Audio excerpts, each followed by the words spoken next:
Hello, everyone, and welcome to another episode of the Cultured Nerd Podcast. This week, we're just going to talk about DC again because not all of us have seen Fantastic Four yet, and unfortunately, both of us weren't able to make it to Comic-Con, so what else is there left for us to talk about? So we're going to talk about some DC updates that have happened in the last couple weeks, some of the news, some of the big revelations, and kind of the future of the DCU as a whole. So let's sit down, let's talk DC, and here we go.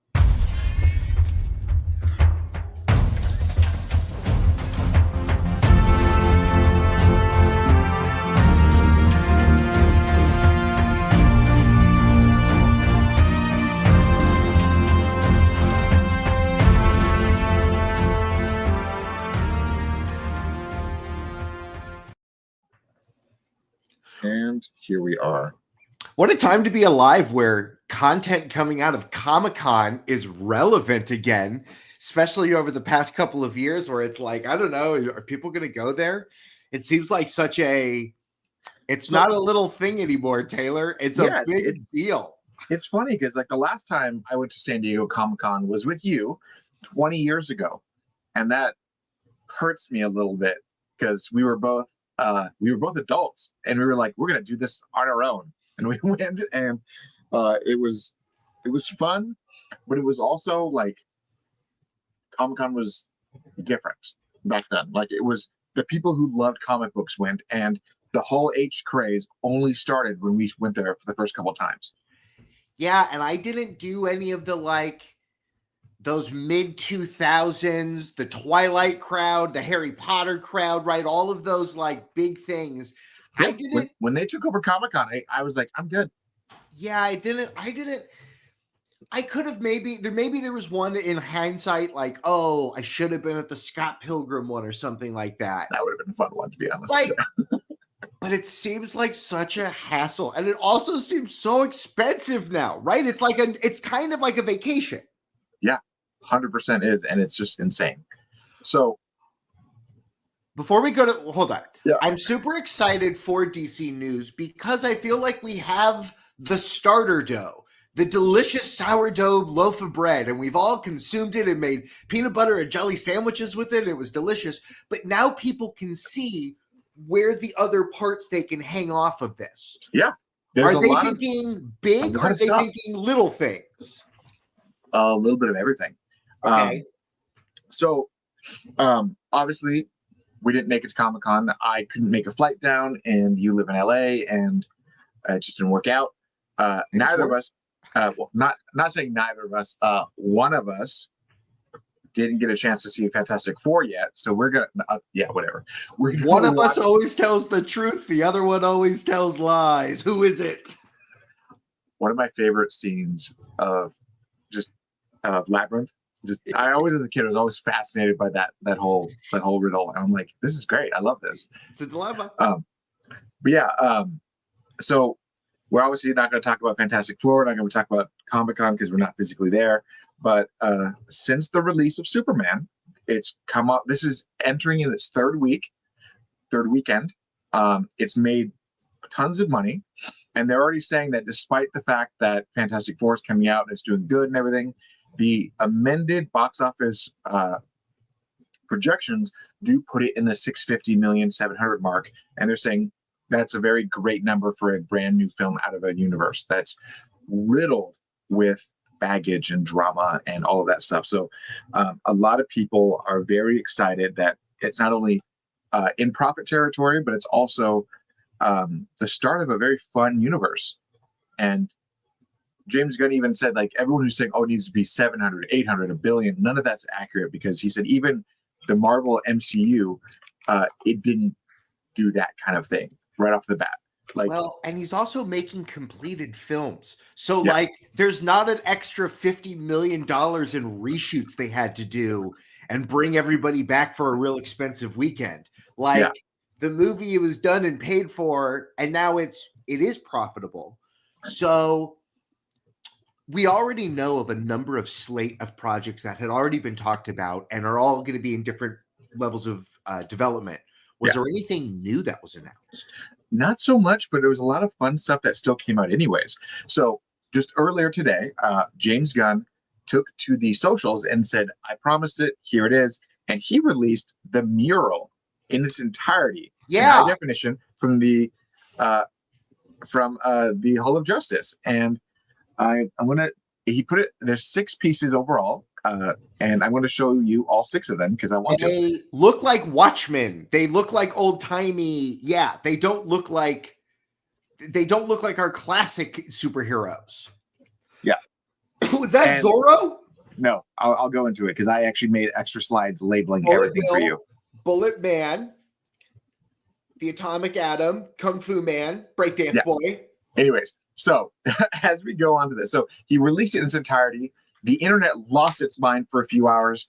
I was able to figure out pretty much everybody with the sole exception of one character who I think I figured out. And a lot of people also say this is probably him, but it's really hard to tell. So it's like, I don't want to commit, but I also don't want to say that's this guy and then be like, it could have not been this guy because it's not clear enough. And this would basically be our like Silver Age heroes. These were the heroes of like the 50s and 40s. What's interesting about this mural is if you actually look at the mural, it starts from like the dawn of America. And like there's even stuff with like medieval nighttime going into like pirates and the Revolutionary War, then to the late 1800s, the 50s, the 60s. Like it was a timeline. And that's actually what makes this mural even more interesting is that it's a timeline that has essentially the last few hundred years worth of metas painting a picture. Yeah. And I think that's actually the most fascinating part. So let's give people what they want. Let's talk about who's on this damn mural. So starting from the beginning to the end. Okay. Let me see if I can pull up the first photo. First photo. Sister Symmetry, aka Madame Xanadu, a major character in the Knights and Dark Justice League universe. Constantine foe, Constantine ally, friends with Etrigan the demon, all that stuff. And then we've got Silent Knight. Took a while to figure out this guy, but he's apparently he was seen in some Christmas issues, which is pretty cool. We got Exotoros as the Amazonian character. We got the Black Pirate. Then to my next slide was the next one.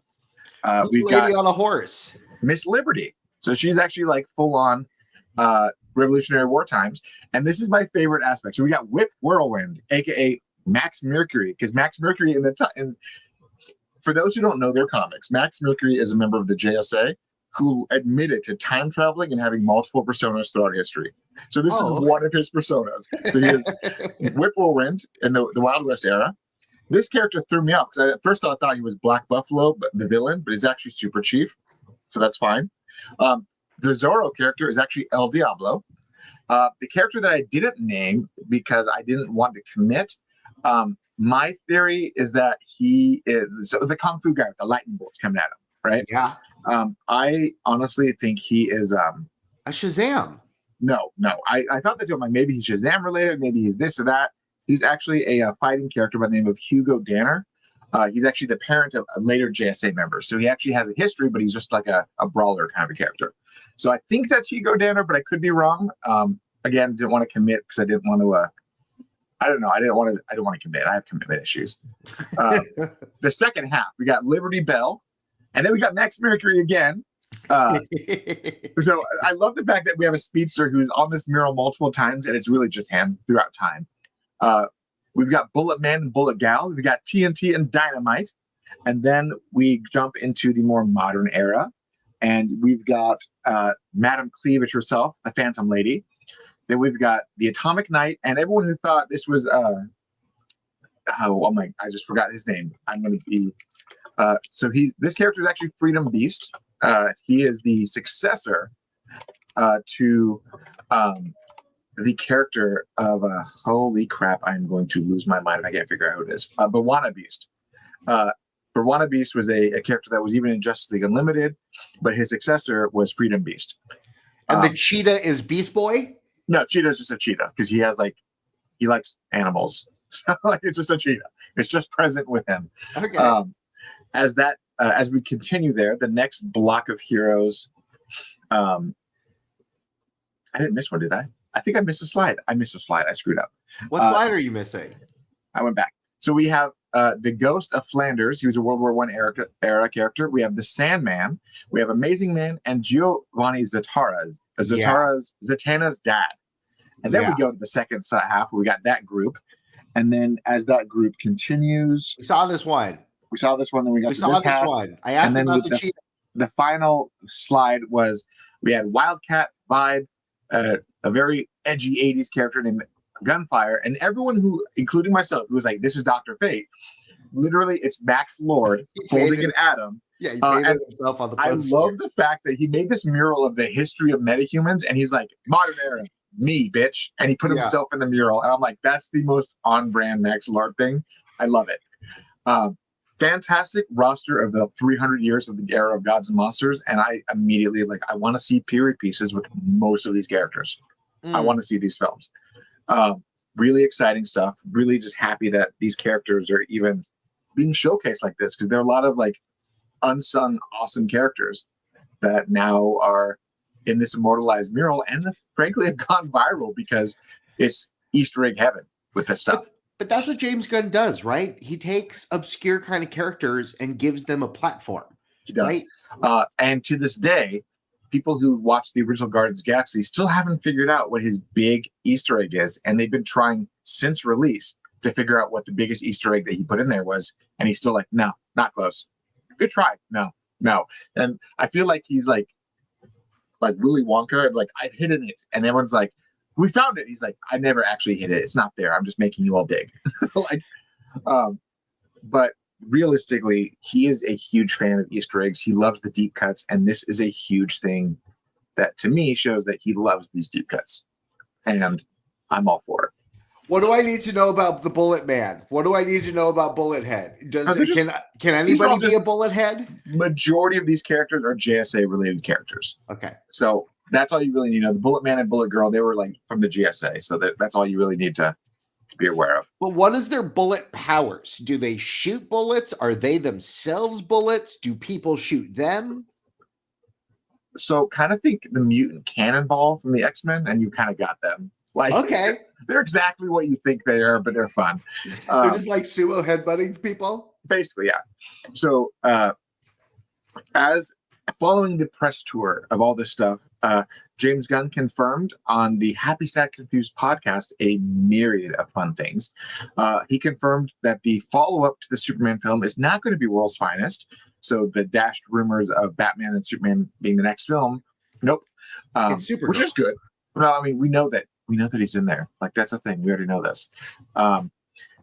He did confirm there was this big rumor that from a certain journalist who hasn't been doing too great in DC News, who said that James Gunn was looking primarily at TV actresses for Wonder Woman.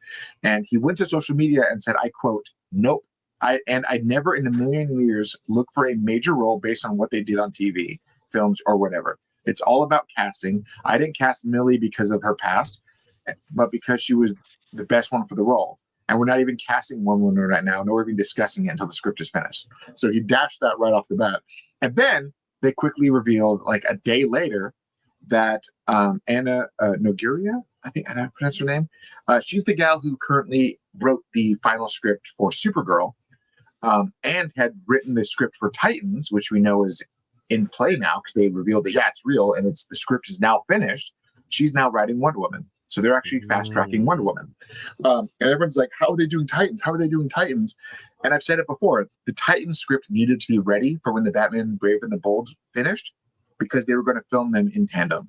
So they needed to have those both ready to go at the same time.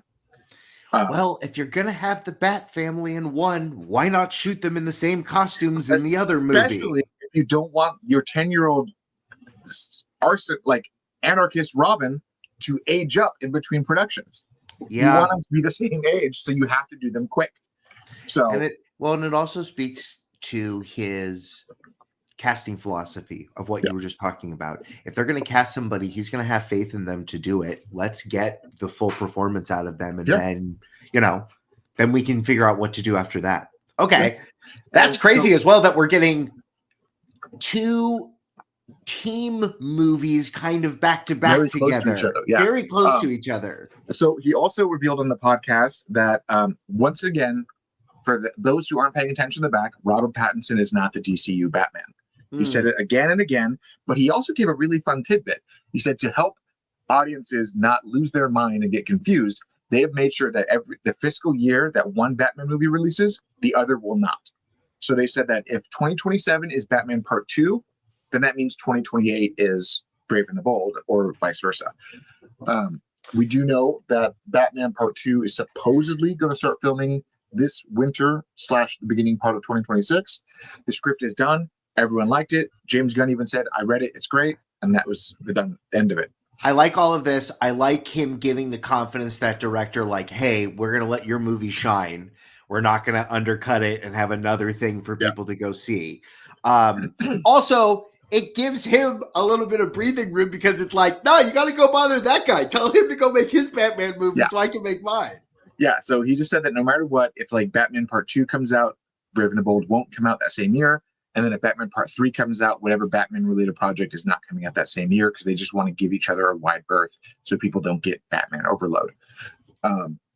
Which, who would get that? I mean, when do we get Penguin overload? When do we get more Penguin stuff? They confirmed that they're talking about another season, but they haven't actually begun working on it. So there's no real headway there. He did have a very lengthy conversation where he explained the whole thing that happened with Henry Cavill. And basically, this is why Zaslav decided to separate the studio entirely, because the left hand and the right hand weren't communicating. And he said in the podcast that the day they were announced that they were running the show and they already were told the plan and they were told this is what we're doing, this is how it's going, the trade started saying Henry Cavill is back, he's the new Superman, he's the Superman forever, all this stuff. And even he was like, that's not accurate, where's this info coming from? He did actually go ahead and say that there were other parties, aka Seven Brex Production, other parties that were trying to force their way into the leadership role, and the role was never theirs to try to claim. So we all knew this kind of behind the scenes, but he actually said it in a way that people now understand that's exactly what happened.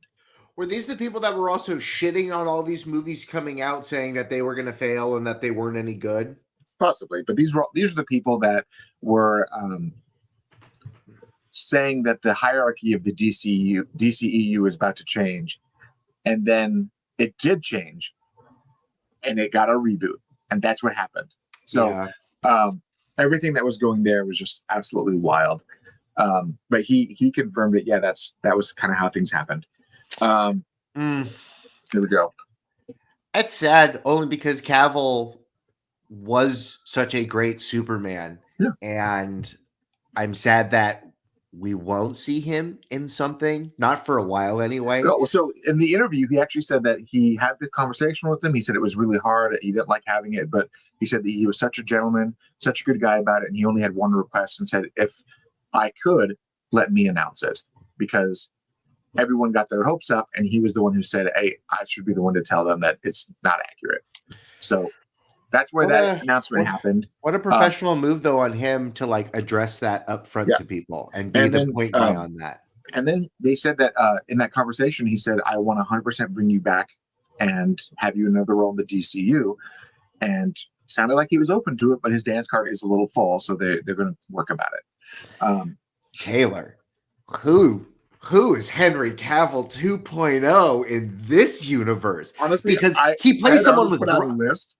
I put out a list of people that I would love to see him as. A lot of them were villains, and a lot of them would just be a lot of fun. Like, it would be wild if he's General Zod. Like, wouldn't that just be a funny? Yeah, like that would be so good. Long-haired, bearded Cavill as General Zod. That would be fantastic. I also said he'd be really awesome as Vandal Savage. Give him like a suit and saying, "I was a caveman and I've been around for thousands of years. I am the first meta. Suck it." Like, I would love that. I said he would be a lot of fun as Jason Blood, as the other half of Edric and the Demon. Let him be British. Just let him be British. And you would also free up, I don't know, depends on what they do with the monster side of it. If he wants to be the guy with the sword, if he wants to like put the mocap suit on, but if he doesn't, that free up his schedule. That's a pretty good character for him to play. I said that there was a lot of fun stuff. Like, he would be fun. It'd be pretty wild to have him as Wildcat, like in the JSA style thing, like just the big brawler and have him do his little fist pumps like he did in Mission Impossible. I just went on a rant on all these things he could be playing, and I'm like, these are all fun, and they're not big enough to destroy or lock him down for the next decade, because he's already filming Voltron, Highlander, and a few other projects kind of in tandem right now. So he is keeping busy. He's going to be the new Highlander? He's going to be the new McLeod? Yes, and guess who the mentor figure is? Russell Crowe. They're having a Man of Russell. Steel reunion, and Russell Crowe got really in shape again. Wow, they got and- Russell Crowe in fighting shape again. Yeah. So earlier this year, everyone was like, when they announced it, everyone's like, "But wasn't he fat? Like, what happened?" And then like, I found a award show that he went to like in March, and the clothes were baggy as hell on him, and he looked like he had lost like 60 to 80 pounds of just like he looked phenomenally different. And I'm like, it's happening. I was like really excited. So he's going to be the Sean Connery to his Highlander. So I like that. I like that a lot. Wow. And the fact that they got the John Wick guy to make this film, I'm just ready to see them murder everybody with swords. Like I'm down for this. Tell me more about Voltron. Is he the Oh, leader of Voltron? No, I honestly think he could be the king or the villain. I don't know who he's playing. Okay. I looked at the cast and I'm like, there's a lot of unknowns here, and then there's him. He's got to be someone important. What do the robots look like? We don't know yet. We don't know anything. They know they finished filming, but it was all done very quick and secretively. Like we found out the cast like right a few weeks before they wrapped filming.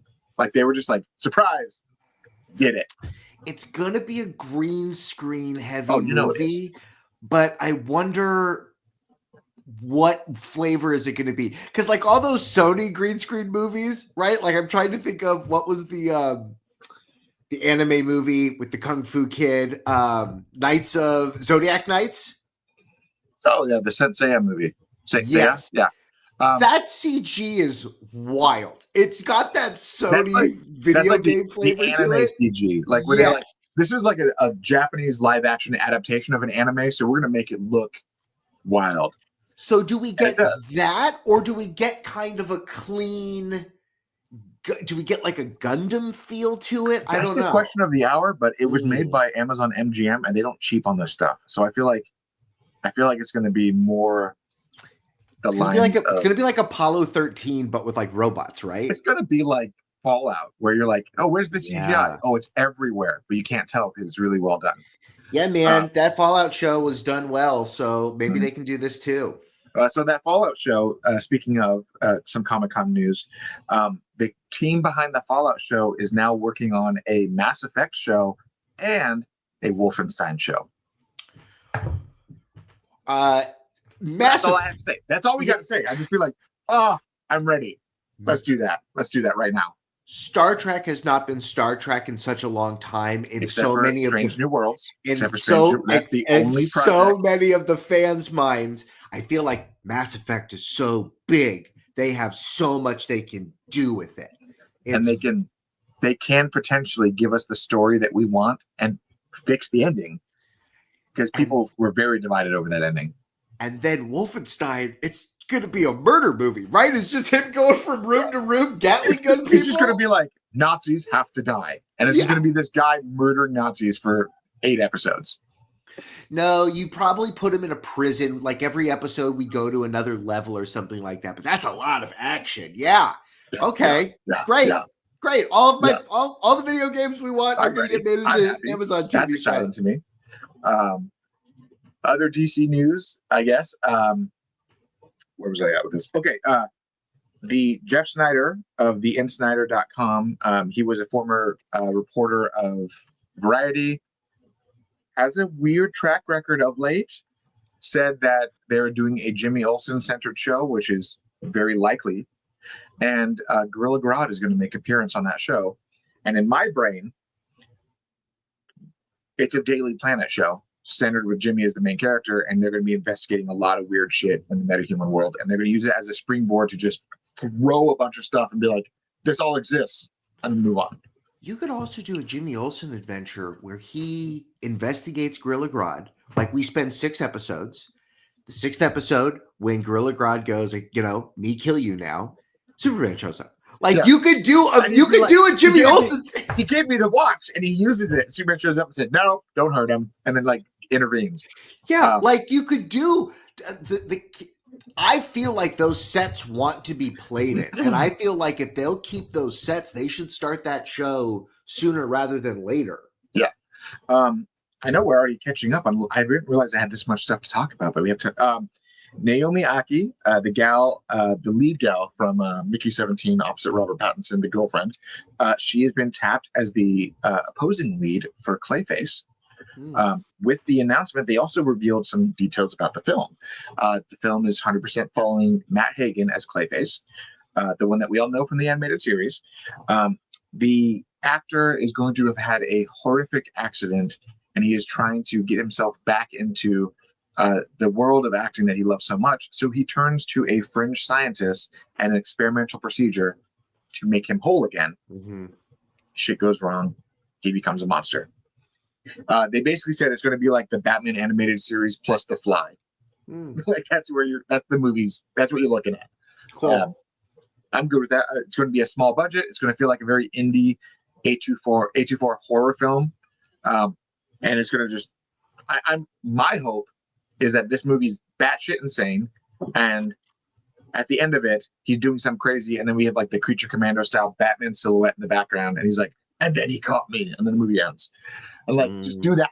And in my perfect world, before they cast Batman, James Gunn should just have a silhouetted monster in the background all the time until they get to that point. So people are like, he's there, he's a monster. People are terrified of him. And then when he finally shows up, they're like, oh, we saw 6 times already with you terrorizing people. Let's do this. Yeah. So that's exciting to me. In my brain, that's where I wanted them to do with it. You don't have to do much. You just let James Gunn cook and he'll do it. Booster Gold made some progress. David Jenkins, the creator of Our Flag Meets Death, has been tapped to write the pilot and then moving forward with the project. So Our Flag Meets Death is one of those shows where either you love it or you hate it, but it was funny as hell and the humor it works. I see a Booster Gold comedy. It also means it will be very funny. Like it will be comedy driven as the mode of that movie. Which is what it has to be. I mean, Booster Gold is a ridiculous character where he's like, I'm from the future. I have technology. I'm going to go back in the past. I'm going to become a superhero. I'm going to be famous as hell. And then people are like, who's this clown? And he's like, this isn't working. So fantastic. I want it to be just weird and fun. Okay. I'm ready for that. And then, I mean, DC's in a fun spot right now. I'm very excited to see them move along. They've greenlit and moved forward a lot of stuff very quickly. Sounds like we're going to get some gold very quickly. Well, it's such a full roster, and even with the other shows, right? Green Lanterns is coming. This Wonder Woman in the past monster show is going to be, and especially with all of these updates, I'm excited to see how the next year transpires. I also feel like they're going to need to fill this void. I feel like people are going to be hungry for this. They're going to want more of this very quickly, and I don't know. They need time. What? Peacemaker comes out in like 2 weeks. So with that, Peacemaker, they dropped a couple of posters today because of Comic-Con, and lo and behold, see if I can find them before we wrap up, because I didn't have them ready, but I wanted to talk about them. Both posters pretty much kind of hint. What are you drinking? You're just like, it's 5:00 somewhere. No, it's just water. It's just regular. It's just regular water. Just trying to stay hydrated. Just regular water. So the season 2 premiere is going to be in like 3 weeks, 3.5 weeks, give or take.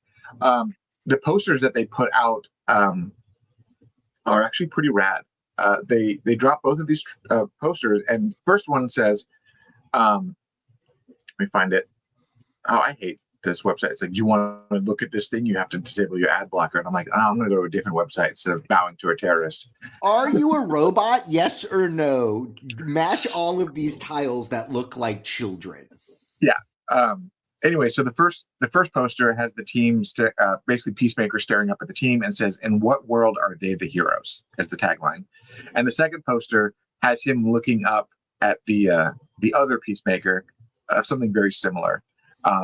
The poster has him looking up at the same tagline, but apparently there's a trailer dropping tomorrow, like an actual full-on trailer that's going to probably answer some more questions and give us a whole lot more. But a tagline has come through from a few different outlets that has yet to be properly confirmed, but it basically said that Peacemaker finds a pathway to a new world, and in this new world, he thinks he can be the hero that he should have been the whole time. So it definitely sounds like what we speculated the last time, where the trailer pretty much said he's ditching one universe to the next, and that's how they're going to explain it. And then he's got to go get rid of the other Peacemaker because Yeah, ruin the other him. one that's probably a bad guy and decides he's going to take the 11th Street kids with him and says, "Guys, we can be heroes. Let's go." And they find out that all their doppelgangers are probably dicks, and they're like, "We gotta dispatch them and just take over." So that's what it sounds like is happening on the internet. But I'm assuming we'll know more by that trailer tomorrow, and Okay. I'm all down for it. But lastly, in the fun excitement of like Superman's out, hell yeah!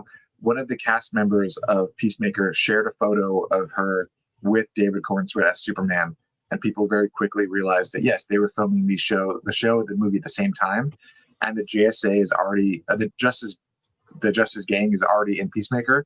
We're probably going to get a Superman scene too. He's probably going to show up at some point.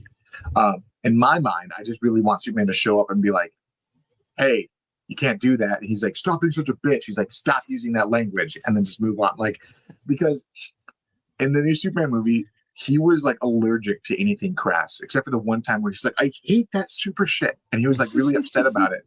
Aside from that, he was like, "What the hey man," or "Gosh gang," or "Golly gee," like he was talking like he was from the 50s, and it was a lot of fun. And I want him to be like that Captain America, where he's like, "You guys can't use that language." We might see that scene. I mean, that's a very funny scene. It's like Demolition Man. Yeah, that's fun project, fun movie. My brother sent me a text. He's like, "I just went to this brewery and they had this in the bathroom, and it was a picture of like the three seashells next to the toilet." And he's like, "I love that they did this. Nobody knows how to use the three seashells." Yeah. And it even said there was like, "Please use these for sanitary purposes." And then underneath it, "Or you can use toilet paper if you don't know how these work." And I was like, that's actually really funny. So good on them for pulling that off. But on that note, everyone, I hope this was enough DC content for you. So Michael, take us home. Thank you so much for joining us. Head on over to the patreon.com/theculturednerd. Come sign up to get exclusive content for all of our wonderful patrons. If you'd like to support the show, please like, comment, subscribe, share this with somebody that you want to know what's going on. If you want them to know what's going on in the DC universe. Taylor Murphy's been your host. Me, Michael Santellum, your co-host. Thank you so much for having us. Thank you so much for being here. Drink water, stay hydrated, eat food, and we'll see all you kids and cats next time. Michael, did you see the Gundam Wing 30th anniversary trailer? It sounds like they're making a sequel show. No, but I finished the G-Quack show today. Finally, we're going to talk about that next time. I have thoughts. I have plenty of thoughts. Yeah, we can do an episode on it. Yeah, we'll talk about Gundam, and no one will watch it but us, but it'll be great. Okay. All right, bye everyone.